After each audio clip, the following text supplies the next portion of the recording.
बिस्मिल्लाहिर्रहमानिर्रहीम। मैं हूं फैज़ान अशरफ, मेरे साथ मौजूद है असदुल्ला खान साहब। बहुत शुक्रिया सर, आपने टाइम दिया। आज मैदान में पीटीआई का जलसा है, बड़े अरसे बाद पीटीआई मैदान में उतर रही है। उस पर बात करेंगे। और दूसरा, बुशरा बीबी के हवाले से खबरें आ रही हैं कि उनको अस्पताल मुंतकिल किया जा सकता है। उनकी इस्लामाबाद हाई कोर्ट में पिटीशन भी लगी हुई है। ज़्यादा इम्कानात कह रहे हैं कि उनको ज़मानत मिल सकती है। हम बुशरा बीबी के हवाले से पहले डिस्कस करते हैं, फिर मैदान पे भी आते हैं। बुशरा बीबी को अस्पताल मुंतकिल किया जा सकता है या किया जाना चाहिए? शुक्रिया फैजान साहब। देखें, पहली बात तो यह है कि उनको वापस जेल में डालना ही नहीं चाहिए था। जी। यानी जब आपको एक ऐसी मेडिकल कंडीशन में हॉस्पिटल लेकर आए हैं कि जहां पर आपको एक दिन के अंदर अंदर हॉस्पिटल आना पड़ा, जी। यानी जब आपको पता चला कि उनकी तबीयत अच्छी नहीं है, डॉक्टर्स गए, डॉक्टर्स ने मुआयना किया और पता चला कि उनकी तबीयत ठीक नहीं है, जी। उनको फौरन हॉस्पिटल शिफ्ट करना चाहिए और उनकी फौरी सर्जरी होनी चाहिए। आमतौर पे क्या होता है कि कोई इमरजेंसी नहीं होती, आप कहते हैं अच्छा 10 दिन में सर्जरी हो सकती है, 20 दिन में हो सकती है, महीने में भी हो जाए। बाज़ दफ़ा डॉक्टर्स कह देते हैं आपको कि आपकी हाँ ये प्रॉब्लम हो रहा है, जब आपको वक्त मिले तो करा लीजिएगा, महीने में करा लें, 2 महीने में करा लें। लेकिन अगर एक ऐसी सिचुएशन हो कि डॉक्टर आपको कहें कि जी फौरी आपको इमरजेंसी है और फौरी सर्जरी रिक्वायर्ड है, इसका मतलब है कि सूरत हाल तो क्रिटिकल थी ना। तो अगर उनकी फौरी सर्जरी हुई है और उनको 6-7 घंटे हॉस्पिटल में रखना पड़ा है, तो क्या 6-7 घंटे हॉस्पिटल में रखने वाले मरीज को वापस आप उसके सेल में डाल सकते हैं? एक ऐसे सेल में कि जहां गंदगी है, जहां आपको मालूम नहीं है कि हाइजीन का क्या मामला है, जहां आप उनकी टेक केयर नहीं कर सकते हैं। यानी आप ये देखिए ना कि उनको आप वापस जेल लेकर गए हैं और जेल ले जाने के बाद आपने जेल के हॉस्पिटल में भी मुंतकिल करना मुनासिब नहीं समझा। तो ये तो एक वो इंसानी पहलू है। और फिर जेल मैनुअल भी ये कहता है कि उसका ट्रीटमेंट होना चाहिए।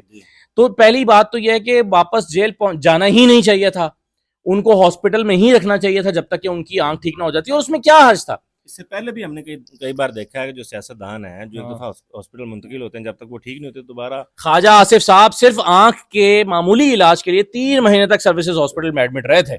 आसफ जरदारी साहब आसिफ जरदारी साहब, शर्जील मेमन साहब, बेशुमार मिसालें हमारे सामने मौजूद हैं।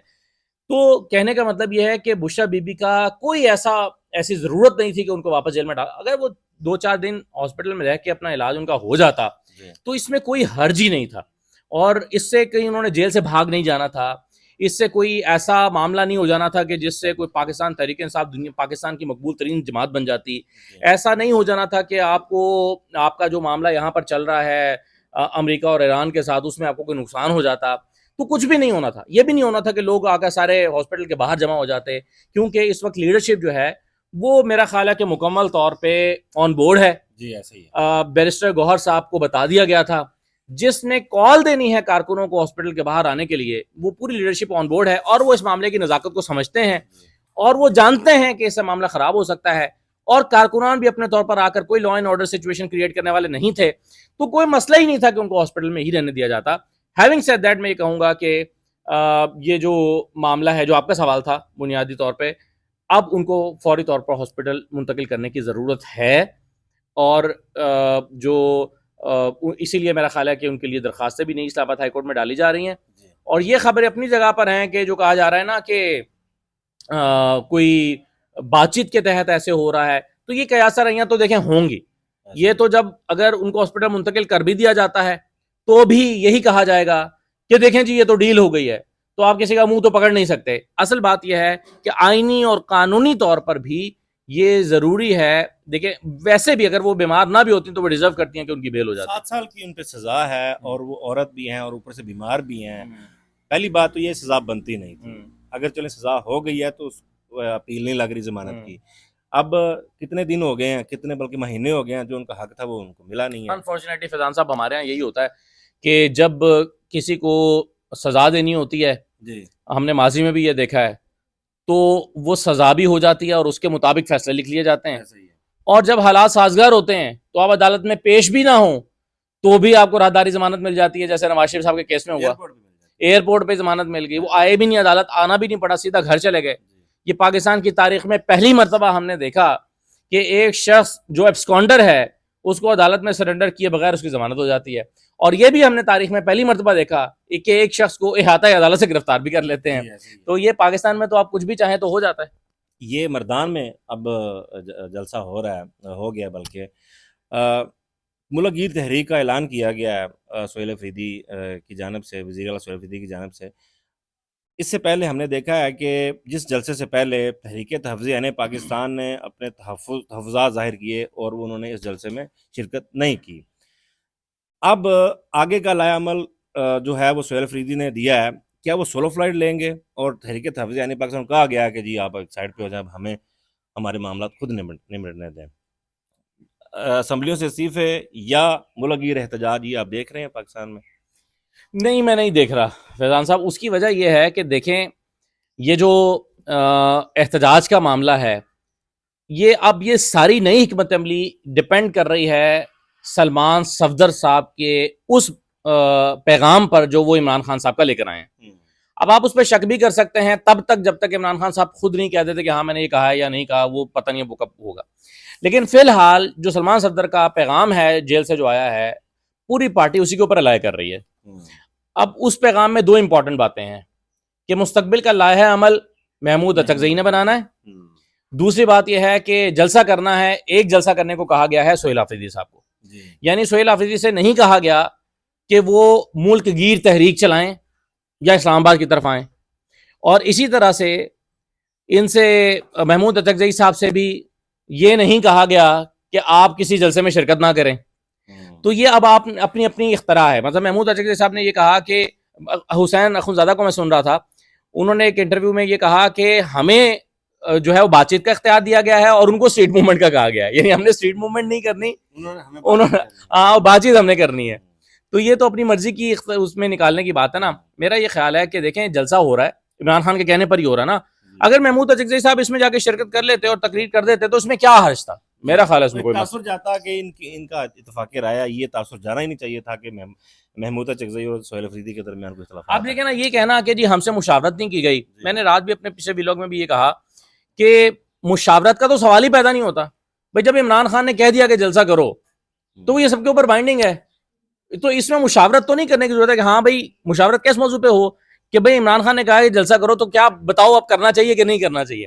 क्या सोहेल अफरीदी मुशावरत के लिए जाएं ये मौजू लेकर कि इमरान खान तो कह रहे हैं जलसा करो, तो बताओ इमरान खान की बात माने या ना माने, तो क्या इस मौजू पर मुशावरत होगी? तो मुशावरत का तो सवाल ही पैदा नहीं होता। तो मेरा कहने का मतलब ये है कि ये महमूद अचकज़ई साहब जो हैं, या तो देखें, ये मैं पहले भी कह चुका हूं, फिर कह रहा हूं कि या तो कुछ ऐसा महमूद अचकज़ई को मालूम है जो हमें मालूम नहीं है, या तो वो ऐसा कुछ निकालेंगे इस पटारी में से थोड़े अरसे में कि हम कहेंगे यार कमाल कर दिया और हम देखो सब बकवास कर रहे थे, हमें तो पता ही नहीं था। या तो कुछ ऐसा हो रहा है, या तो बैरिस्टर गौहर 2 साल से जिस हिकमत अमली पे कारबंद हैं वो अगर कामयाब हो जाते हैं तो सब बैरिस्टर गौहर को कांधों पे उठाएंगे और कहेंगे यार हमने तो खामखा उन पर तनकीद की, वो ठीक कर रहे थे, वो जो कर रहे थे ठीक कर रहे थे। और मैं वैसे अपनी आपको राय दूं कि ये बात तो दुरुस्त है कि पस मंजर में चलने वाली चीजों को मौका देना चाहिए, लेकिन इसका हरगिज ये मतलब नहीं है कि जो हुकूमती कारकर्दगी है उस पर आप बात भी करना छोड़ दें। मसलन महमूद अचकज़ई साहब को ये तो ठीक है कि आप एहतजाज ना करें, आप समझते हैं कि इमरान खान का मसला बातचीत से हल होगा, एहतजाज ना करें, मगर महमूद अचकज़ई को ये किसने रोका है कि भाई पेट्रोलियम मसनूआत की कीमतों के ऊपर भी बात ना करो? प्रेस कॉन्फ्रेंस तक नहीं की उन्होंने, प्रेस कॉन्फ्रेंस नहीं की। 34% आलमी मंडी में कीमतें कम हुई हैं, यहाँ पर पेट्रोल का 1 रुपया हुकूमत ने कम नहीं किया। 180 अरब रुपए पेट्रोलियम लेवी में सिर्फ जंग के दिनों में कमा लिए हैं। इस जंग के में आलमी मंडी में तेल की बढ़ती कीमतों को एक अपॉर्चुनिटी के तौर पर इस्तेमाल किया है, और जो पिछले 1 साल में उन्होंने 1000 अरब रुपया आवाम की जेबों से सिर्फ तेल के टैक्स की सूरत में निकाला है। तो इस पे भी बात ना करें, ये किसने आपको मना किया है? ये इमरान खान ने ये तो नहीं कहा भाई आप डे टू डे इश्यूज पे तो बात करें ना, आप ना मुल्क गिर तहरीक चलाएं। देखिए महमूद अचकज़ई ने जब से ये संभाला है, उनको ये जिम्मेदारी मिली है, तब या जब से वो तहरीक तहफ़्फ़ुज़ यानी पाकिस्तान के बने हैं, तब से अब तक उन्होंने 8 फरवरी का एक एहतजाज किया है, और उसको भी उन्होंने इतना लो प्रोफाइल रखा, इतना फुसफुसा सा रखा जानबूझ के, वो नाकाम तरीन रहा।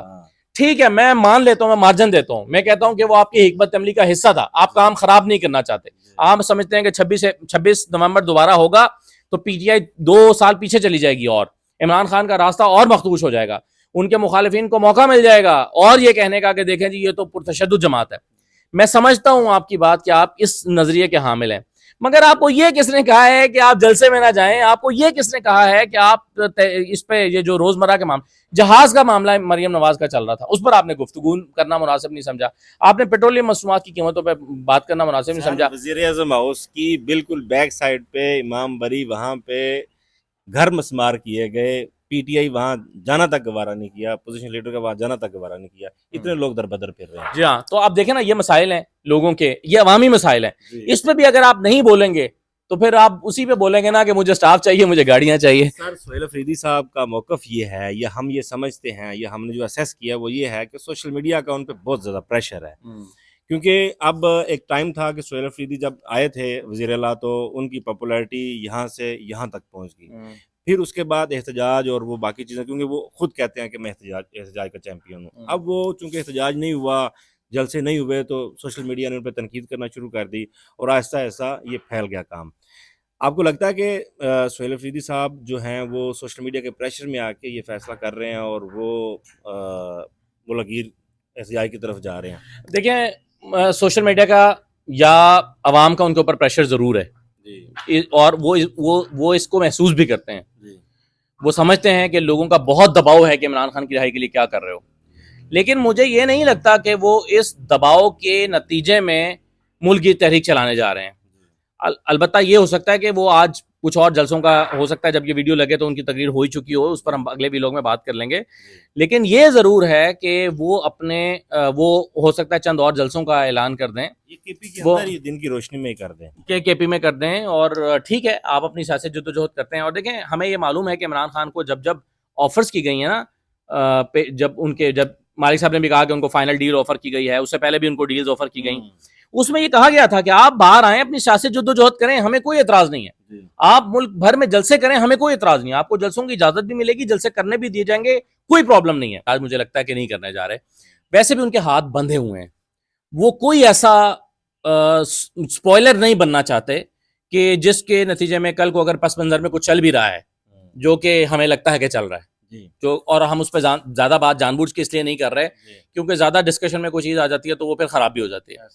तो जाहिर है जो कुछ हो रहा है सोहेल अफरीदी साहब के भी इल्म में है और होगा यकीनन। तो फिर ऐसी सूरत में बैरिस्टर गौहर, महमूद अचकजई या पार्टी के दीगर लोगों की वो ये इल्ज़ाम, या इमरान खान का मुस्तकबिल में ये इल्ज़ाम मोल नहीं ले सकते कि उन्होंने स्पॉइलर का किरदार अदा किया। और दूसरी बात यह है कि देखिए, जब इमरान खान ने उन्हें मैंडेट ही नहीं दिया मुल्कगीर एहतजाज या तहरीक चलाने का या इस्लामाबाद आने का, तो वो अपने पास से ये ऐलान करके कल को इमरान खान को भी ये मौका नहीं दे सकते कि इमरान खान कहेंगे तुम्हें मैंने कहा ही नहीं था तो तुमने क्यों किया। तो मेरा ख्याल है कि ये सारे वो नुक्ते हैं जो सोहेल अफरीदी के जहन में ज़रूर होंगे।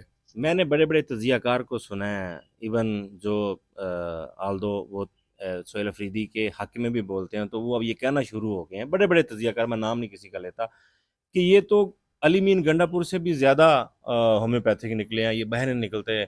इन्होंने क्या किया, ना मुलाकात की है खान से, ना फैमिली की मुलाकात करवा सके हैं, तो ये तो इससे बेहतर तो अली मीन गंडापुर थे। तो ये फिर बातें क्यों? देखिए, मेरा ख्याल है कि जो अली मीन गंडापुर कर रहे थे ना, वो भी ठीक कर रहे थे इमरान खान की रिहाई के हवाले से। देखें, उनका भी ख्याल यही था कि इमरान खान को के इनकलाब की सूरत हाल इस मुल्क में नहीं है। यानी या तो देखें ना, 4-5 लोग बाहर आ जाएं तो फिर तो अली मीन गंडापुर घर में भी बैठे होंगे तो इनकलाब आ जाएगा, इमरान खान रिहा हो जाएंगे, जरूरत ही नहीं अली मीन गंडापुर।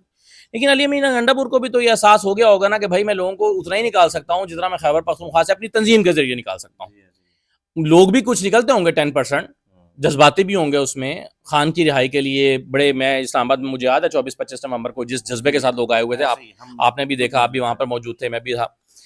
तो इसी तरह से, लेकिन उन्हें यह एहसास था कि शायद इससे काम खराब होगा। हमने उन्हें टाउट का भी इल्ज़ाम लगाया, सब कुछ किया। देखिए, हम इंटेंशन पे किसी की शक नहीं करते। मैं ये समझता हूँ कि बहुत गलतियां उन्होंने भी की, बाज़ दफ़ा मौका भी आया था ऐसा। कुछ लोग ये समझते हैं, ये पर्सपेक्टिव है कि 26 नवंबर को अगर वो वहां बैठ जाते तो शायद मामला, तो ये प्रेशर हुकूमत के ऊपर इतना आ गया था कि हुकूमत उसको झेल नहीं सकती थी। लेकिन गोली चलने के बाद उनको जाना नहीं चाहिए था, तो 15 लोगों की जानों की जिंदगी जो है, उन 15 लोगों की वो ज़ाया हो गई, कुर्बानी ज़ाया हो गई। ये एक नुक्ता नज़र ये है। लेकिन मेरा ख्याल है कि उस वक्त के तकाजे कुछ और थे, आज के तकाजे कुछ और हैं। अब इमरान खान को कैद हुए 3 साल हो गए हैं। उस वक्त इमरान खान को कैद में डाले 1 साल हुआ था जब अली अमीन गंडापुर वज़ीर आला बने थे, उस वक्त इमरान खान बहुत ज़्यादा गुस्से में थे। रोज़ाना इमरान खान का नुक्ता नज़र भी कुछ और था, मुलाकातें भी हो रही थी, मुलाकातें भी हो रही थी, अंदर चीज़ें से बयानात भी आ रहे थे। हाँ, और उन्हें लगता था कि वो जितना ज़्यादा प्रेशर इस्टेब्लिशमेंट के ऊपर बढ़ाएंगे जी, उतना फ़ायदा होगा। आज शायद इमरान खान को ये लगता हो कि अब अपनी हिकमत अमली को तब्दील करना चाहिए। जी, मुझे नहीं मालूम कि इमरान खान के ज़हन में क्या चल रहा होगा, लेकिन बज़ाहिर ये लगता है कि उस वक्त की सूरत हाल में और आज की सूरत हाल में काफ़ी फ़र्क है। तो मुझे नहीं लगता कि सोहेल आफरीदी का अलीमीन गंडापुर से कोई कंपैरिजन करना चाहिए, या कम से कम अभी वो वक्त नहीं है कि कंपैरिजन करना चाहिए। अगर करना भी है तो शायद ये कंक्लूजन हम कुछ अरसे बाद ड्रॉ कर सकें। अभी पिक्चर इतनी क्लियर नहीं है कि हम कोई फतवा दे सकें। सर इमरान खान की आंख और बुश हबीबी की आंख, दोनों की आंख का मसला बनता है और स्वेर किस्म का बनता है, और वो भी जेल में बनता है। इसके पीछे क्या आपको कोई इत्तेफाक है या स्ट्रेस है या कोई बड़ी निशानी है? जेल में कोई ऐसी सहूलियात नहीं दी जा रही, हुकूमत तो दावा कर रही है कि वो बिल्कुल ठीक है, उनका कोई मसला नहीं है, लेकिन दोनों की आंख का मसला बनना ये कोई नॉर्मल बात नहीं है। देखिए फैजान साहब, कतईयत के साथ ना कुछ भी नहीं कहा जा सकता। उसकी वजह यह है कि अंडरलाइन कंडीशंस के लिए जो टेस्ट होने थे वो तो हुए नहीं है। यानी ये प्रोब करने के लिए, ये जानने के लिए कि क्या हुआ है, इसके लिए हॉस्पिटल में रख के तफसील से टेस्ट होने चाहिए थे, जी, नहीं हुए। इमरान खान के नहीं भी नहीं हुए, बुशरा बीबी के नहीं भी हुए। ऐसे ही। अगर वो टेस्ट होते तो पता चलता कि भाई ये क्लॉट क्यों बना है, जी, ये कहाँ से आया है। ये खुदा ना खास्ता हार्ट में भी जा सकता था, ये दिमाग में आया, कहीं ब्लड प्रेशर तो शूट नहीं हुआ था। तो पूरी उनकी जो मेडिकल डिटेल्स हैं वो टेस्टों के जरिए सामने आनी चाहिए थी, वो नहीं हुआ।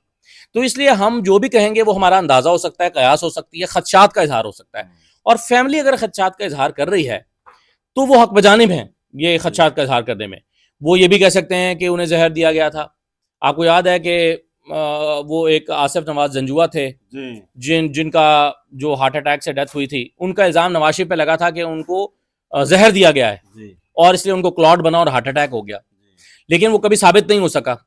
तो देखें, इसके लिए आपको यानी ये फैमिली तो फिर इल्ज़ामात लगाती है। जी, फैमिली तो कहेगी HCl एसिड दिया गया है या पॉइजन दिया गया है, HCl पॉइजन दिया गया है या कुछ भी कहेगी। तो उनको गलत साबित करने के लिए फिर आप टेस्ट करवाएं, सारे टेस्ट करवाएं, दूध का दूध पानी का पानी और हो। फैमिली को लूप में रखें। इमरान खान साहब की मेडिकल रिपोर्ट अभी तक हम्म, मंजर आम पे नहीं आई, हम्म, और चेकअप उसके बाद भी हुए, फैमिली को नहीं बुलाया गया, अभी तक नहीं बुलाया गया, और फैमिली परेशान भी है। तो वो मेडिकल रिपोर्ट सामने आनी चाहिए इस हवाले से। क्यों नहीं आनी चाहिए? बिल्कुल मेडिकल रिपोर्ट सामने आनी चाहिए, डिटेल से मेडिकल चेकअप होना चाहिए। और आप देखें अभी जो 19 तारीख को मेडिकल बोर्ड एक बना था, 5 डॉक्टर्स गए जी, थे, ऐसे ही। 5 डॉक्टर्स गए थे इमरान खान का मुआयना करने के लिए, जो कमीशन, जो इस्लामाबाद हाईकोर्ट के ऑर्डर पर कमीशन जी, बना था। जी, तो उसकी रिपोर्ट कहाँ है? नहीं हमें, आई। हमारे पास उसकी रिपोर्ट भी नहीं है, तो हमें पता ही नहीं है कि उसमें क्या हुआ, उनकी हेल्थ कैसी थी। वो मैंने अपने सोर्सेज से कुछ खबर निकाल के दी थी, लेकिन उसमें भी सिर्फ इतनी कि जो हार्ट का और बाकी जो मेडिकल चेकअप हुआ है उनका, उस हवाले से।